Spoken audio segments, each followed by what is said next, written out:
Hey, friends. All right, welcome back to this week's episode. Who here, by raise of hands, is doing the No Yell November Challenge? Me, I am. Now, there may be some of you who have already mastered the habit of not yelling, and so good job, way to go. Pat yourself on the back. I want to challenge you to find something else you could do instead and to just always be getting a little bit better, right? I have noticed that I can be quite critical. Just the other day, my daughter put on an outfit that she loved and she had on some shoes that I thought were quite hideous. So, what did I do? I told her, those shoes remind me of Pee Wee Herman. I am not proud of this. I could have said 20 other nice things about her outfit, and instead I criticized the one thing that I didn't like. So for me this November, that is what I will be working on, is instead of not yelling, which is a habit that I have been able to overcome, which is awesome, I will be working on now just being even a little bit better and working on not being critical and saying things like that. So I hope all of you will be joining me for this year's No Yell November challenge. And if you already have mastered the habit of not yelling, I want to challenge you to replace it with a different habit instead, or something else you could overcome, right? Maybe you're too sarcastic, or whatever it is that you do, being the victim or manipulate or something like that. Like, okay, I'm not going to do that for this month. So, anyways, whatever it is, you just change out the word yell for whatever it is. And mine will be not being so darn critical. It can be a really good thing. I can always see what needs to be fixed, but I can also do things that other people do not enjoy when I point them out. So I hope you guys will will join me next month, in a few weeks. When is that? That is, in a few weeks.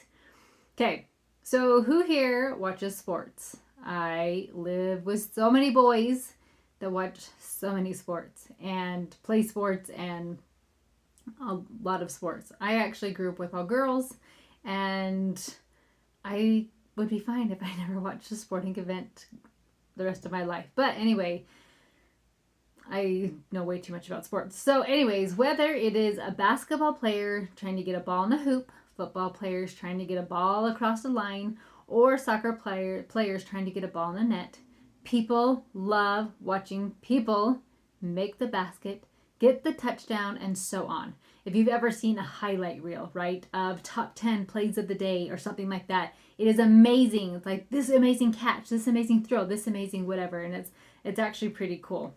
So I see this. We are amazed at someone aiming at something and then achieving it. And we can see this in other places too, not just sports, right?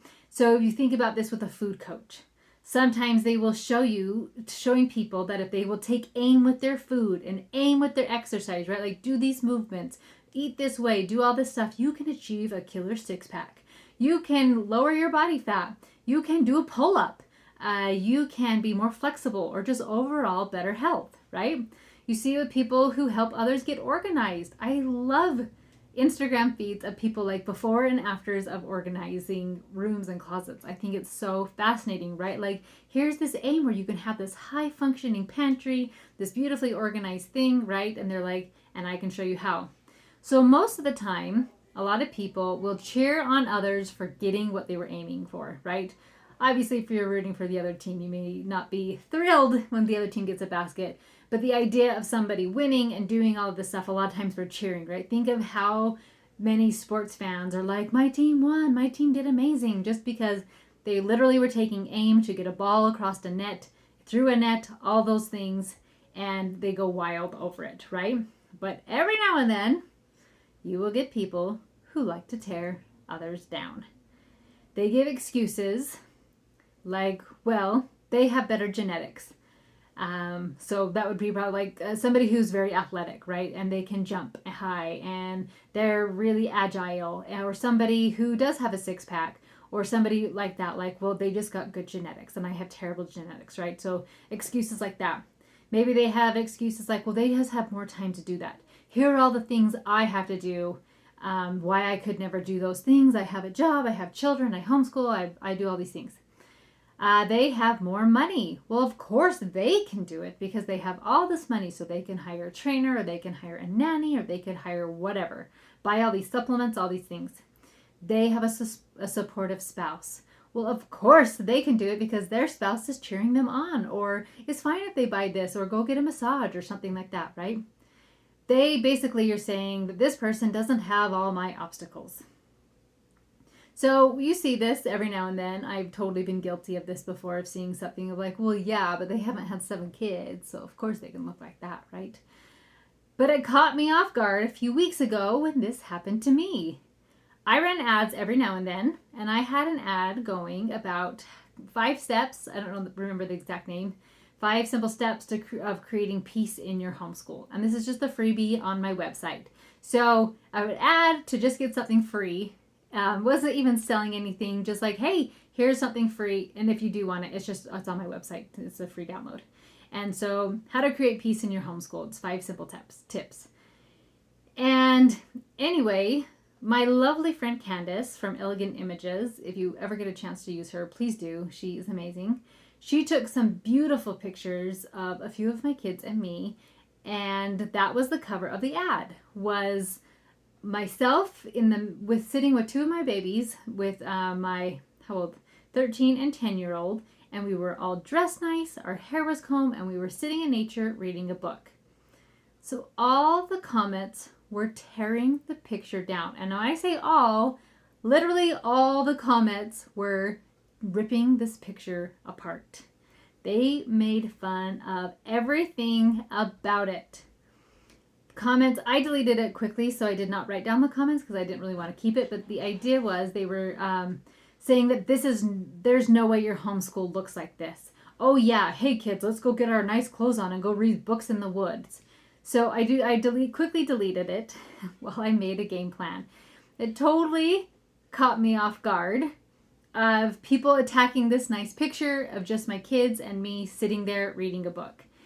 And so I've had a few weeks to think about it and really question, like, was there truth to what I'm saying? Am I putting out this false reality? Is this what, like, is it fake? Is it super phony? Is it like all these things like, okay, is there truth to what they're saying? And this is what I have decided. First, you're right. My homeschool never looks like that picture.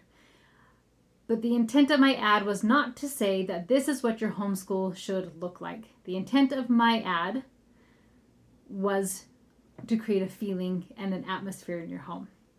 Second, the picture to me created a feeling of peace and beauty. And that is what I'm trying to show you how to create. That is like my aim. That is like a fitness coach who's like, hey, look, I'm super muscly. I'm super defined. You can do this too. That to me was a sports athlete saying, hey, I can show you how to run faster. I can show you how to lift harder, do a pull-up. I can show you how to jump and do all these amazing things. This is what I can show you how to do, right? Somebody who's organized. This is how I can show you how to do. So to me, that picture was the end goal, an aim, that feeling of peace. It may not always look like that because usually we're not all showered and don't have our makeup on and we're probably not in dresses. But the reality is that sometimes we do go into the woods and read books. We just may have on different clothes. And so if you could take out the idea of that we were in our church clothes and we were in sweats or just our regular jeans and t-shirts, that picture is an aim of what is possible to create for your family. And for some reason, these people felt like tearing it down. Other ways that you can create this peace and this atmosphere that may not be out in the woods, right, is snuggled up together on a couch. It may look like laughing at your favorite story. So to me, this picture was just an aim of a feeling that you can create in your home. Why people felt like it was a good idea to attack that, I really don't know. And if I really wanted to, I could get in their models and I could make up ideas and suggestions and all these things, and I could go down a path of beating myself up and all these beating myself up or even thinking negatively about them and all those types of things. But I'm not going to get stuck on why they would say that or do that. I know for me, if I feel like, I don't know that I would ever post it, but I know I've definitely thought it when I've seen something, and it always comes from jealousy or insecurity. So whatever their reason they did it, I don't know. But that's for me, it's usually jealousy or an insecurity. But this has given me a lot of time and perspective to really think, like, was that picture deceiving? Was it me trying to pretend to be this amazing human that, like, oh, you can be skipping through the fields with your kids? Funny thing is I totally just skip through the fields, and we do crazy stuff with my kids, and I run in the woods. I don't always have a photographer with me. So yes, we totally got ready, and we had a photographer so I could have these pictures embody the message that I'm trying to share, that your homeschool really can be peaceful, can be fun, and be joyful.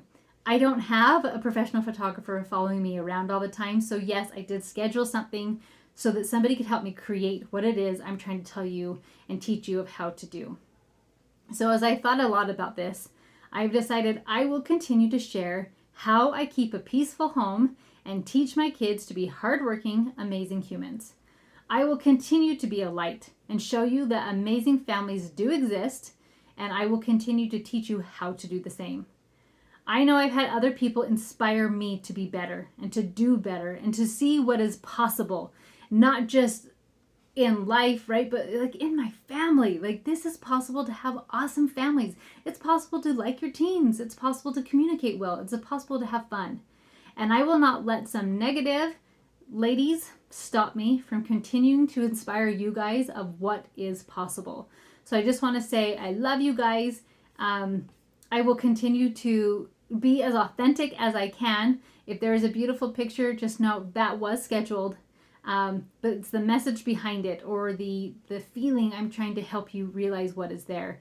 And I love you guys, and I hope you have an amazing week, and I will talk to you next time.